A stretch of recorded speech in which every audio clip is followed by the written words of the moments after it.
Live mula sa GMA Network Center. Ito ang 24 Oras.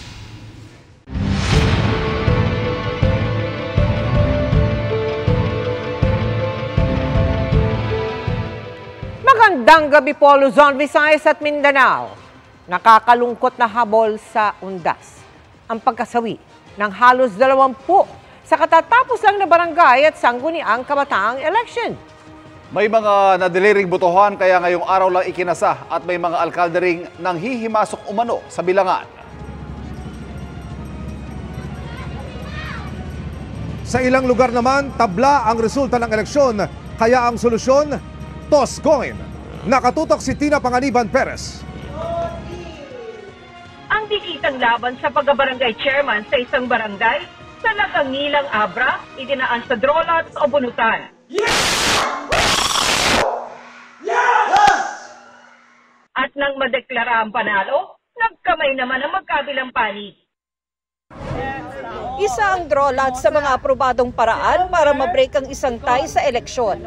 Ang isa pang paraan ay coin toss, tulad ng ginawa para mapagpasyahan ang ranking ng mga kagawad sa isang barangay sa Maynila. Ang number 3 ha?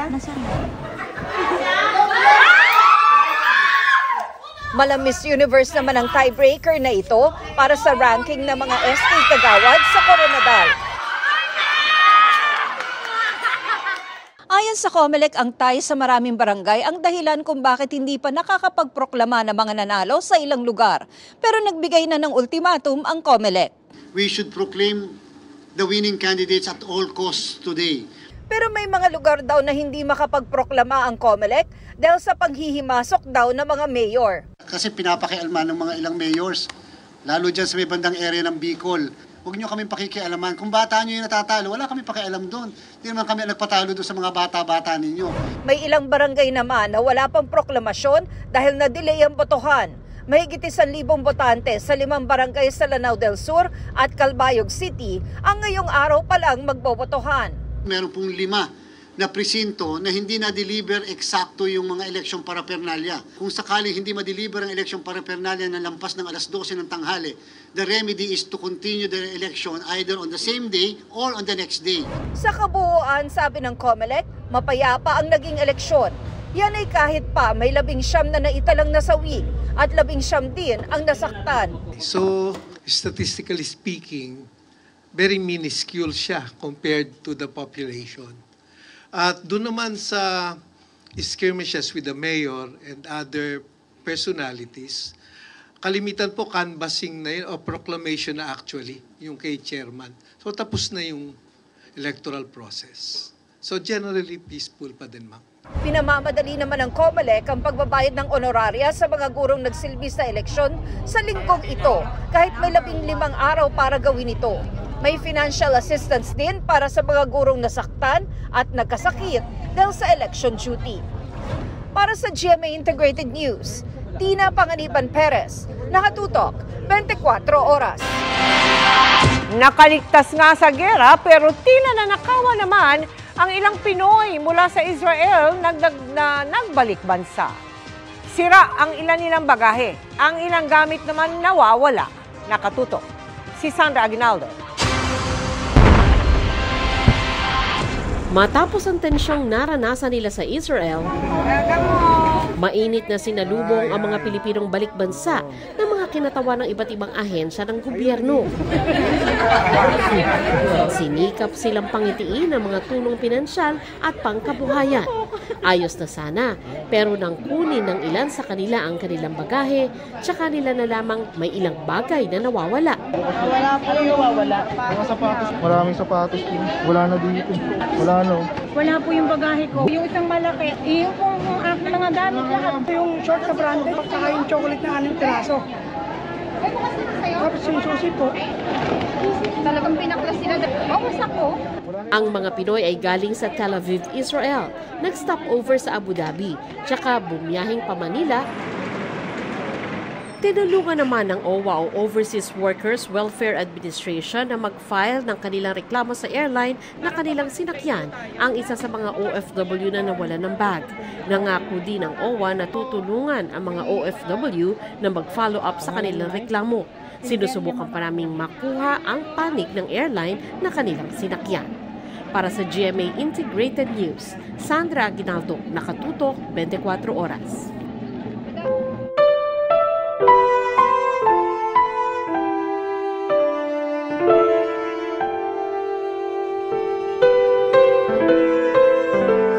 Mga kapuso, narito po ako ngayon sa Manila North Cemetery kung saan nagsisimula na pong dumagsa ang mga tao. Ngayong araw pa lamang, bisperas ng undas, umabot po sa 40,000, 40,000 ang bilang ng mga nagtungo rito. Bagamat dinagsa, mas konti pa rin daw ang mga dumalaw rito sa Manila North Cemetery ngayong bisperas ng undas, kumpara sa bisperas ng undas noong nakaraang taon. Long weekend na meron tayo ngayon, is nabiyak-biyak po yung mga tao na dumadagsa, hindi na sila nagsabay-sabay. Meron iba na una sa nakaraang na eleksyon, may mga umuwi din sa mga probinsya, kaya may mga nabawas po na mga tao. Pero inaasahang aabot yan sa kalahati o 1 milyon bukas. Ang inaasahang siksikan ang iniwasan ng ilang narito. Kabilang ang mga galing Nueva Ecija na 1 taon daw hindi nadalaw ang 2 kaanak na namatay sa COVID-19. Bakit to ngayon? October 31 pa lang, narito na kayo. Kasi po sir, iwas po kami sa dami ng taong bukas. Para medyo maluwag. Si Aling Aida at kanyang asawa halos magtatatlong linggo nang pinagaganda ang puntod ng mga namayapang kaanak. Hindi naman kami dire-diretso araw-araw. Ang nangyayari sa amin dahil may rayuma kami pareho. At handa pa rin silang makipagsiksikan bukas. Huwag lang maputol ang tradisyong minana pa sa mga ninuno. Yung kasi ang nakamulatan ko sa lola ko, nanay ko, saka ngayon generation ko. Sana yung mga anak ko ganun din. Meron din namang nagpa-repair ng puntod sa iba, bagay na pinagkakakitaan ni Mang Arman, isang sepulturero. Ilang nicho ito, Tay? 5. Sa 2, 3, 4, 5? Oo. Kinontrata. Magkano po bayad sa inyo? 3,500 lahat. 3,500. Dahil kamag-anak namin yan eh. Kamag-anak nyo. Pag sa sepulturero nyo ngayon? Pagkatapos na ng undas. Wala muna ngayong sepulturero. Pinta-pinta muna. Bukod sa SWAT na nag-iikot dala ang K9, may mga nakapostering pulis sa pusod ng sementeryo. At may nag-iikot na mga taga-Red Cross at Manila Rescue. 200 ang pulis ngayon dito. Pero daragdagan pa yan ng nasa mahigit 200 mula sa AFP, Coast Guard at Bureau of Fire Protection bukas, araw ng undas. Ilang araw namang bantay sarado ang bakod na dating tawiran ng mga taong gustong mag-shortcut. May mga palikuran din pambabae, panlalaki at para sa LGBTQ. Mga kapuso, ang bahaging ito ng Manila North Cemetery kung saan matatagpuan ang mga tinatawag na apartment type na mga libingan sa mga oras na ito mag-alauna ng tanghali. Wala pa hong masyadong tao. Pero ayon mismo sa pamunuan ng sementeryo sa kada sasapitang 1 ng Nobyembre, ito mismo ang isa sa mga lugar na hindi mahulugang karayom sa kapal ng tao.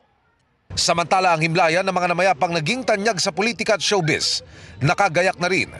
Handa na rin ang electric vehicles na libreng magsakay lalo sa mga senior citizen. At gaya ng dati, ang entrance gate ganito ang makikita, tumpok ng mga nakukumpiskang bawal. Awareness lang na regarding po sa mga bawal po natin, yung mga pabango, mga flammable materials, e-cigarettes, vape, mga yun po yung mga usual na confiscate natin sa triage natin dito sa may harapan. Pati stereo, bawal. Gawin daw natin sagrado ang araw na ito para alalahanin ang mga mahal sa buhay nating pumanaw na.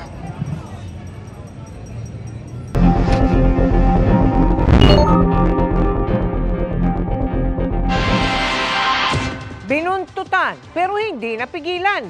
Yan ang pagdidiin ng AFP sa panibagong pangaharas ng mga barko ng China sa barko ng ating Philippine Navy. Nakatutok si Chino Gaston. Habang nagpapatrolya daw sa bahagi ng Baho de Masinloc ang BRP Conrado Yap ng Philippine Navy, binuntutan daw ito ng isang Chinese Navy warship at barko ng Chinese Coast Guard ayon sa Armed Forces of the Philippines. Agad daw ni radio challenge ng Philippine Navy vessel ang Chinese warship na may bow number 571 na tumawid pa raw sa harapan ng barko ng Pilipinas. Pero pinabulaan na nila ang sinabi ng Chinese military na ni-restrict o napigilan nila ang paglalayag ng BRP Conrado Yap na illegal daw pumasok sa lugar dahil walang paalam sa China. How can they restrict us in our own area, in our own maritime zone? So, it's not true. Ayon kay National Security Advisor Secretary Eduardo Año, may karapatan ng Pilipinas na magpatrolya sa buong West Philippine Sea na sakop ang Baho de Masinloc dahil nasa loob ito ng Exclusive Economic Zone ng Pilipinas. Hindi raw magpapatinag ang AFP at PCG sa mga agresibo at iligal na gawain ng China. Pinalalaki lang daw ng China ang pangyayari at pinatataas ang tensyon sa pagitan ng Pilipinas at China. Babala naman ng isang security analyst, maaring sadya talaga ang pagsali ng gray ships ng China sa law enforcement operations. Talagang napipiko na sila sa atin kasi talagang ang polisiya ng gobyerno to talagang kumbaga defiance na hindi natin tinatanggap yung napaka-expansive claim nila sa South China Sea. China-challenge rin nila ang Estados Unidos. Naniniwala ang AFP na hindi naman Pilipinas ang tunay na target ng China sa kanilang mga pahayag, kundi ang sarili nilang mamamayan para ipakita na kaya nilang magsagawa ng law enforcement action sa loob ng inaangkin nilang teritoryo. Para sa GMA Integrated News, Chino Gaston Nakatutok, 24 oras. Inabot na ng ilang undas na lubog sa tubig ang ilang sementeryo sa Pampanga. Ang ilang nicho roon may nakabukas na. Nakatutok si Jonathan Andal. Sa ilalim ng mga water hyacinth na ito, may nakatagong mga nicho. Ito ang pribadong La Familia Memorial Park sa Macabebe, Pampanga na tinubuan na ng mga water hyacinth sa tagal ng lubog sa lampas baywang na baha. Paano yung may mga nicho po doon sa dulo? Nararating po ba yun? Meron po siyang tulay, sir, sa likod po ng barangay. Yung iba po, sir, kinukuha po nila yung mga bote nila, tinatransfer po nila sa ibang cemetery. Ang kadikit naman itong Santa Cruz Public Cemetery, hindi humuhupa ang baha kahit wala namang ulan. Ang ibang nicho, bukas na. May mga katabing lumulutang na tela at kinakalawang na takip ng ataol. Nilusong yan kanina ng mag-amang Bradnoy at JM dahil pinakuha sa kanila ang mga buto ng 5 tao para ilipat ng nicho kapalit ng 8,000 piso. Di ba delikado lumusong dyan? Delikado kung talagang delikado. Lalo na pag nasugatan ka. Ang masaklap, nasugatan kanina ang anak niyang si JM na nahiwa ng salamin ng kabaong. Nilinis ko na po. Okay na yon, nilinis? Hindi ka magpapa-ospital? Hindi na po. Sa kalapit na San Rafael Public Cemetery, no choice sa mga dumadalaw kundi lumusong ng nakabota sa baha na maputik na mabaho pa. Baho ang tubig. Galing pang Pasig si Nanay Zemi na dinalaw ang mga nakalibing na magulang sa Pampanga. Ninusong ko yung siyempre magulang namin, minsan lang sa 1 taon naman eh. Nililipat sa ibang yung mataas na sementeryo. Pero ngayon wala pa kami pera. Kaya nagtsitsaga muna kami dito. Mula Macabebe, Pampanga, para sa GMA Integrated News, Jonathan Andal, Nakatutok, 24 oras. Bukod sa reunion ng ilang mag-anak sa sementeryo, buhay na buhay rin ang hanap buhay ng ilang nakatira roon.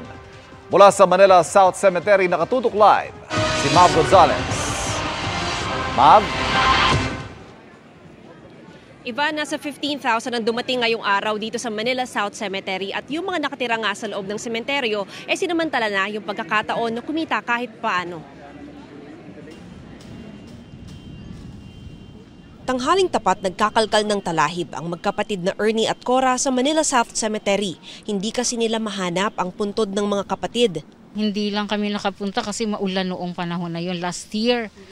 Kaya baha nga sa amin. 1 year mo lang hindi mapuntahan, kita mo ang dami ng mga damo. Nang mahanap sa wakas ay ipinalinis nila ito sa kabataang rumarakit dito. Tuwing araw ng mga patay nga, buhay na buhay ang hanap buhay ng ilang nakatira sa sementeryo tulad ni Ramil. Hindi naman nagpe-pressure na malaki kung magkano bigay sa akin. Okay lang po, tanggap ko po. Dating OFW naman si Nestor, pero piniling manatili na rito at tumulong sa flower business ng kapatid. Pre-ordered na ng mga suki ang mga ginawa nilang bulaklak. Hindi na makapasok yung sasakyan nila. Siyempre nga naman yung bitbitin nila, in case na magawa na namin to, ipapatong na lang namin sa ibabaw ng nicho. At least pagdating nila, hindi na sila nakaprepare na yung nicho nila sa mga bulaklak. Kabilang sa dumalaw na bisperas pa lang ng undas, ang pamilya Reyes na nag-commute pa mula Cavite. May baon na silang pagkain dahil buong araw sila rito. Masyado ng madaming tao pagka auno tsaka ados po. Tapos may mga bata kasi kami kasama. Di tulad nung nakaraang taon, pwede na ulit ang mga bata ngayon dito. Pero nilalagyan sila ng tag para sakaling mawala ay makokontak ang kasama nila. Para hindi maipon ng kalat, may palinis na ang Manila City Hall na nakakasakop rito. Pati mga stray dog pinick up ng Manila City Pound. Sarado ang ilang kalsada sa palibot ng sementeryo na makikita sa inyong screen. Bawal din magpasok ng sasakyan pero may libreng shuttle service.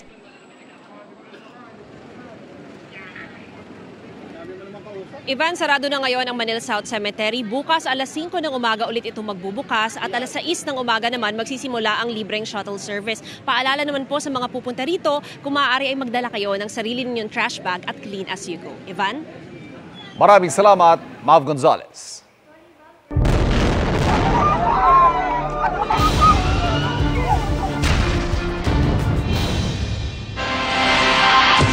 Ilang Pinoy na nasa Egypt-Gaza border ang bumalik muna sa sentro ng Gaza City.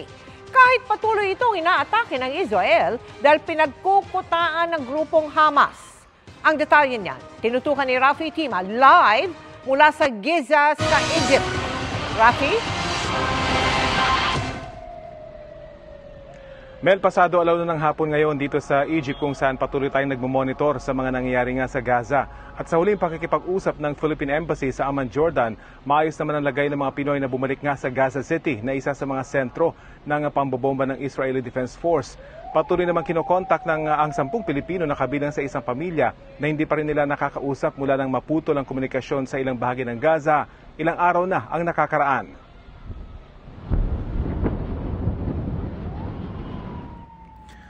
Mula nang maputol ang komunikasyon sa Gaza nitong weekend, hindi na makontak ng Philippine Embassy ang isang pamilyang may Pilipino sa Gaza. Wala naman daw sila sa lugar na target ng Israel pero patuloy pa rin tatawagan. So yung place po nila, relatively safe naman. Baka talagang wala lang line for communication. Yeah, wala naman sila. Safe naman sila. Safe and alive. We can't say really safe because there are ongoing attacks. Pero isang pamilya na may Pilipino rin ang bumalik sa Gaza City sa halip na manatili sa Rafah kung saan sila lumikas. 6 sila maliban pa sa Palestinong padre de pamilya. The temporary dwellings they're staying in is very uncomfortable. Sikip na, the Filipino wife got in touch with us and they're safe in Gaza City. They're still interested to leave Gaza should the border crossing will open. Una nang sinabi ng Israeli Defense Force na umalis na lahat ng sibilyan sa Gaza City dahil naroon daw ang kanilang mga target na Hamas. Their morale is still high.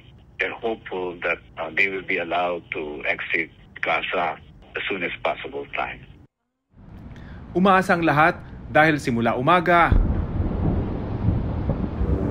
hanggang gabi, tuloy ang pagpapaulan ng airstrikes ng Israel sa Gaza kung nasaan ang grupong Hamas. Ang mga pag-ataking yan, nagdulot na ng matinding pinsala sa mga infrastruktura at kumitil sa buhay ng mahigit 8,000 Palestino. Kabilang ang mahigit 3,000 mga bata.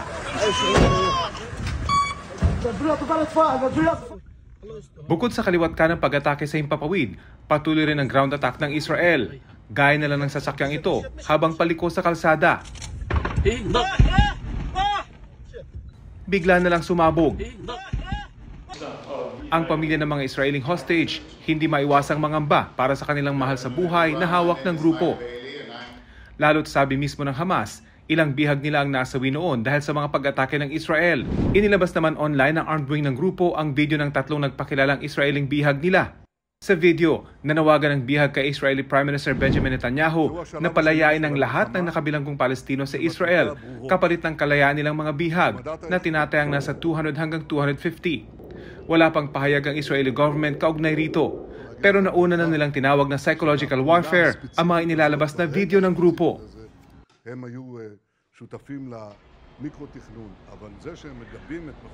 Sa gitna naman, Mel, ng umiigting pangyayari ay nagpapatuloy at lalong dumami yung mga truck na may dalang relief at humanitarian supply papasok ng Gaza mula dito sa Egypt. Magandang senyales sa posibilidad na pagpayag para sa mga dayuhang naiipit sa Gaza para payagan na makalabas at makatawid ng Rafah border crossing. Pero hanggang ngayon, wala pa rin katiyakan kung kailan yan mangyayari. Yan pa rin ang latest mula dito sa Giza, Greater Cairo area sa Egypt. Mel?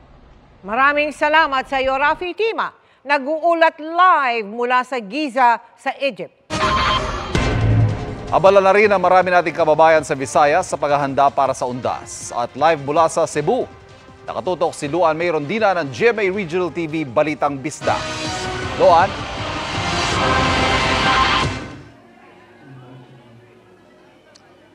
Yes, Ivan, nagsimula ng dumagsa sa mga sementeryo ang mga tao isang araw bago ang November 1. Dito sa Calamba Catholic Cemetery, buhay na naman ang mga negosyo ng mga nagtitinda ng kandila, bulaklak, lapida at pagkain.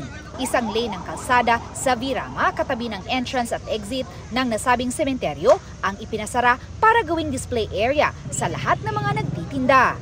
Wala mang paggalaw sa presyo ng mga kandila, pero halos o higit doble ang inilobo ng presyo ng mga bulaklak.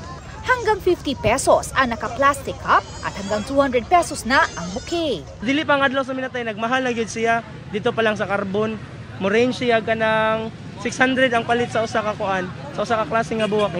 Marami na ring bantay na pulis at tanod, pati traffic enforcers at BFP personnel. Ayon sa mga bumisita ngayon, inagahan nila para iwas sa pagdagsa ng maraming tao bukas. Marami ring naghabol ng paglilinis ng nitso sa Molo Public Cemetery sa Iloilo City. Para magnatawhay ang ilang kuan sa isa ka tuig ka isa man lang nila makuanandi. Subong recently lang napatay ang ako na husband. No ka press pa bala. Meron ding matapos magpintura ng puntod ay nagsindi na rin ng kandila dahil hindi na raw kasi ito makababalik bukas. Pagtapos ng sindi, mapauli na kami sa niway. Ilimpyuhan na naman anay, pinturahan. Maging sa Liganes Public Cemetery, marami nang naglilinis at bumibili ng kandila at bulaklak. Dinarayo na rin ang Wireless Cemetery sa Davao City ng mga naglilinis ng nitso at dumadalaw. Marami ring rumaraket tulad ng mga nagpipinta ng nitso. Medyo okay sir, di para itong pandemic sir na medyo minus sir, pero nagbalik-balik na yun ang makapintura, may makaigam-ingam na yun.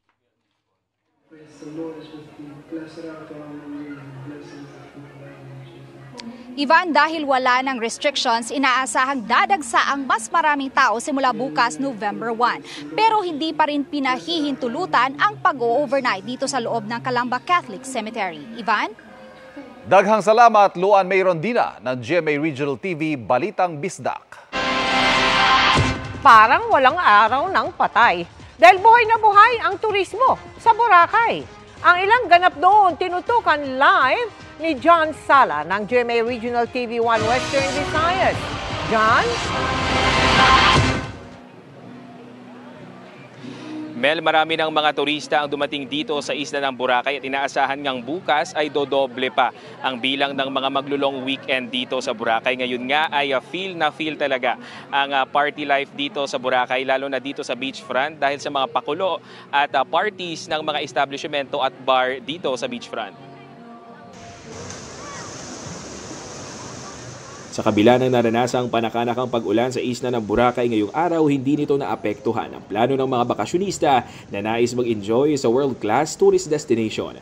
Dahil hindi holiday ngayong araw, nakalive ng ilan para masulit ang long weekend gaya na lang ni Angel mula Cebu. Stress umano si Angel sa trabaho kaya #deserve ang trip na to sa Boracay. It's to take advantage of the long weekend kasi like it's so tiring like working all the time but sa weekdays. So now na undas, so that's right, undas. You know, like I think it's just good for also for our mental health. Si Ivy naman mula sa probinsya ng Antique. Tradisyon na umano ng kanyang pamilya at mga kaibigan na sa Boracay tuwing undas. Maraming activities, maraming places to eat. And maraming magagandang pwedeng gawin talaga. Sa datos ng Malay Aklan LGU, nasa 5 hanggang 6,000 ang average daily tourist arrival sa isla ng Boracay at inaasahan na dodoble pa ito umpisa bukas hanggang sa weekend.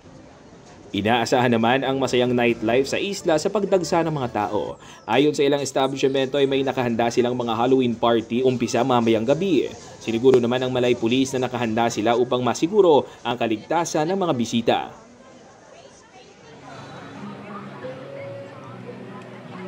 Mel, ngayon ay mas dumami pa ang mga turista na nakiparty sa mga establishmento dito sa beachfront. Pero paalala ng LGU at ng kapulisan na kahit na nag-e-enjoy ay hinay-hinay pa rin sa pag-inom ng mga alcoholic drinks upang maiwasan ang gulo anumang mga untoward incidents. Maliban dito sa beachfront at sa mga establishmento ay may dineploy din na mga police personnel sa sementeryo dito sa isla upang mapanatili naman ang seguridad ng mga bibisita sa kanilang mga yumaong kaanak. Mel? Maraming salamat sa iyo, John Sala ng GMA Regional TV1 Western Visayas.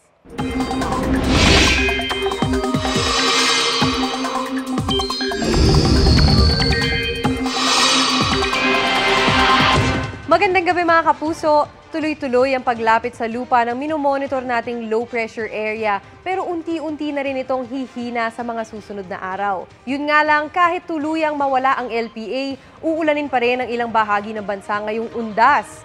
Huling namataan ng LPA sa layong 185 km silangan ng Virac, Catanduanes. Sabi ng Pag-asa, inaasahang magdi-dissipate o mawawala na rin ang LPA sa susunod na 24 o 48 hours. Hindi lang ang trough ng LPA ang makakaapekto sa bansa, kundi pati ang shear line at amihan, pati ang localized thunderstorms. Base sa datos ng Metro Weather, umaga bukas mataas na ang tsansa ng ulan sa Mimaropa, Calabarzon at ilang bahagi ng Camarines provinces. Posible ang heavy to intense rains kaya maging alerto sa banta ng baha o landslide. Pagsapit ng hapon, may mga pag-ulan na rin sa ilang bahagi ng Northern at Central Luzon, pati sa iba pang lugar sa Bicol Region. Sa Visayas naman, halos wala pang ulan sa umaga. Pero bandang tanghali hanggang hapon, malaking bahagi na ng Visayas ang uulanin. Posibleng hanggang gabi ang ulan sa eastern portions ng Visayas at may malalakas na ulan na dapat asahan dito sa Samar provinces. Sa hapon o gabi rin, inaasahan ng mataas na tsansa ng ulan sa Mindanao. Kasama sa mga posibleng ulanin ay ang Zamboanga Peninsula, Northern Mindanao, Caraga at ilang bahagi ng Davao Region. Malaki rin ang posibilidad ng ulan sa Metro Manila bukas dahil huyan sa shear line. Kaya sa mga pupunta sa sementeryo, huwag kalimutang magbitbit ng payong at mag-monitor na rin muna ng rainfall advisories bago kayo umalis ng bahay. Pagdating naman ng Huwebes, November 2, mataas din ang tsansa ng ulan sa ilang lugar lalo na sa hapon. May heavy to intense rain sa Northern at Central Luzon at may kalat-kalat na ulan na inaasahan dito sa Visayas at Mindanao. Posible ring maging maulap sa Metro Manila by Thursday kaya mataas din ang tsansa ng ulan base huyan sa 3-day forecast ng Pag-asa. Unti-unti naman gaganda ang panahon sa Biyernes kaya mag-ingat ho mga kapuso. Iyan lang muna ang latest sa lagay ng panahon. Ako po si Maureen Shrivers para sa GMA Integrated News Weather Center. Kami ang inyong maasahan anuman ang panahon. Sabi ng marami, hindi madadala sa libingan ng pera. Pero ang realidad, may mga kapos na ipinagre-renta lang ng nicho ang kanilang mga naulila. Kaya pati pag-aalala sa kanila tuwing undas. Parang mga kandilang walang kasiguruhan. Nakatutok si Maki Pulido. Sa halip na sa mismong puntod, dito muna nagtirik ng kandila si Edita. Hindi na alam ni Edita kung saan sa mga nichong ito na may takip na yero, naroon ang labi ng bunsong anak. Kumon o pangkalahatan ang tawag nila rito sa Bagbag Public Cemetery sa Quezon City. Pinaglalagakan ng mga labing tinanggal na mula sa mga nichong kung tawagin ay apartment. Masakit din po kasi hindi mo na alam kung saan yung nakalagay yung buto niya. 5 taon ang kontrata sa mga apartment bago ito kailangang ilipat sa skeleton vault sa halagang 4,500 pesos. Dahil walang pambayad, inilipat sa Kumon ang mga labi ng kanyang bunso. Hirap po yung pera po. Kahit gusto sana pong mabayaran yung kaso lang wala. Si Marlene nag-iwan pa ng pansit na paborito ng kanyang pamangkin na isa sa mga napatay sa anti-drug war ng Duterte administration. Kung saan-saan na lang siya nilalagay. Na hindi namin makita, hindi namin alam kung saan dito. Ayon sa pamunuan ng Bagbag Cemetery, di tulad sa ibang pampublikong sementeryo, hindi magkakahalo ang mga buto ng mga tinanggal sa apartment. Nakasupot o nakasako ito kasama ang lapida para makuha pa ng pamilya kung handa na sila. Depende sa LGU kung magkano ang fee para sa mga apartment type na nicho. Pero kalimitan, 5 taon lang pwedeng manatili roon ang mga labi at kailangang mahanapan na ng ibang paglalagakan. Mahal mamatay dahil hindi biro ang gastos para sa burol at libing. Ang isang option, ayon sa Philippine Mortuary Association, ay cremation. May mga option na rin ang mga public LGUs na nagpo-provide ng libre. Sometimes it's much more discounted rate. They don't need cemetery eh. Isa sa mga itinutulak ng Philippine Mortuary Association ay burol at libing na may dignidad, lalo na para sa mga mahihirap. Para hindi na madoble pa ang sakit ng mga namatayan na nga, wala pang puntod na mabisita. Para sa GMA Integrated News, Maki Pulido, nakatutok, 24 oras. Kinilala sa 45th Catholic Mass Media Awards ang ilang programang Tatak Kapuso Network. Kabilang dyan ang inyong 24 oras na Hall of Famer para sa kategoryang Best News Program. At ngayon ay wagi bilang Best Special Event Coverage para sa ating election 2022 coverage. Panalo rin ang unang hirit at I Wonder. Ilang programa sa radyo gaya ng Sumasa Puso kasama si Tony Aquino at Double Weng sa Double B, pati na ang The Howie Severino Podcast. Kinilala rin ang ilang entertainment programs ng GMA tulad ng TikTok Clock, Fast Talk with Boy Abunda at Maria Clara at Ibarra, habang hinirang namang Best Station ID ang Love Is Us This Christmas ng GMA.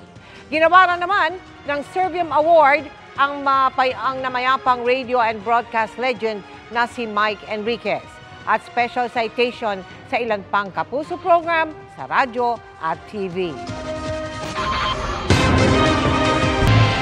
Nakakata-cute ang gimmick para sa ilang bata ngayong Halloween, pero sa Tondo, may sumabay na advance na parada para sa Todos Los Santos.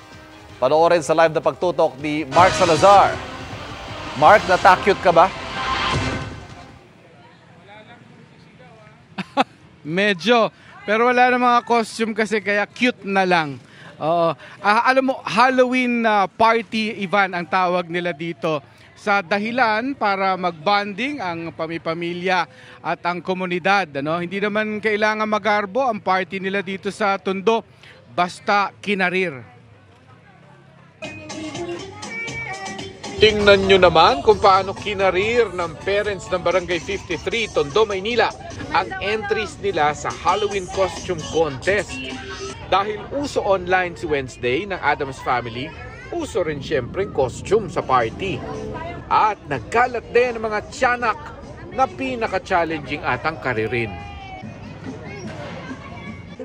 Pakinggan mo ko.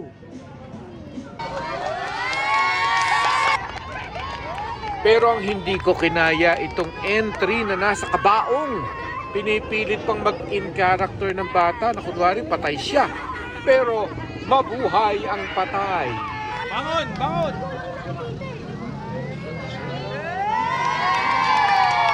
O, ibang happiness kasi pag yung mga kids masaya din. So parang nahahappy na rin ako na masaya sila. Sa kabilang kanto ng Barangay 53, ang parada naman ng mga santo. Dito walang anyong kadiliman.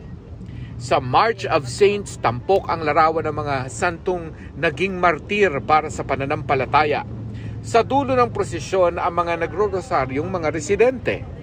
Nagkaroon rin ng Halloween Fest sa Manila Zoo ngayong hapon kung saan nag-trick or treat ang mga bata suot ang kanilang Halloween costume. Makikita sa buong zoo ang disenyo na nakakatakot tulad ng multo at mga kalansay na nakasabit sa mga puno.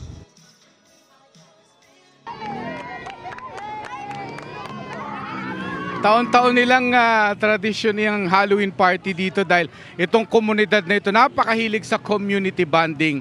Pero magpapasko pa yan at New Year party ulit, di ba? Papa! Live sa kanilang komunidad sa Barangay 53, Tondo, Maynila. Para sa GMA Integrated News, Mark Salazar, nakatutok 24 oras. Ang kukulit nyo. Tabi, tabi, tabi. Maraming salamat. Ang OG na cute, Mark Salazar.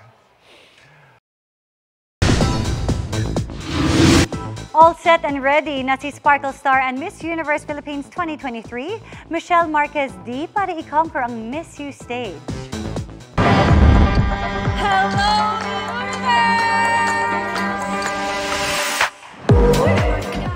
Yan ang goosebumps na Hello Miss Universe entry ni Michelle na siya pa mismong nagdirect at nag-conceptualize. Sa isang IG post, proud na ibinahagi ng Sparkle ang ilang behind the scenes ng shoot. Nasa airport na si Michelle na babiyahe na pa Los Angeles, California ngayong gabi bago tumulak pa El Salvador kung saan gaganapin ang competition. Kasama niyang isang team mula sa Miss Universe Philippines sa pangunguna ng events at creative director, ang tinataguriang queen maker ng bansa na si Jonas Gafford. Sa kanyang pagsalang sa Fast Talk with Boy Abunda kahapon, sinabi ni Michelle na 100% ang ibinigay niyang effort sa training. Isa raw sa mga dapat abangan ang napulido na niyang snake walk. Good luck, Michelle! Sobrang nakakataba ng puso. Kung di lang ako naka-makeup, umiiyak na right now. It's so overwhelming talaga. I can't believe that I'm about to fly. I mean, konting araw sa LA, pero lapit na po. Lapit na yung laban. Di pa tapos, but I will give everything that I have just for all of you. And that's my chika this Tuesday night. Ako po si Iya Arellano. Miss Mel, Ivan, Emil. Salamat sa iyo, Iya. At yan ang mga balita ngayong Martes. Ako po si Mel Tiangco. Mga kapuso, 55 days na lang, Pasko na. Ako naman po si Ivan Mayrina para sa mas malaking misyon. Para sa mas malawak na paglilingkod sa bayan, mula po rito sa Manila North Cemetery, ako po si Emil Sumangil. Mula sa GMA Integrated News, ang News Authority ng Pilipino. Nakatuto kami 24 oras. Mga kapuso, kasama nyo kami 24 oras. Mag-subscribe sa GMA Integrated News sa YouTube. Sa mga kapuso abroad, bisitahin ang GMA Pinoy TV at www.gmanews.tv.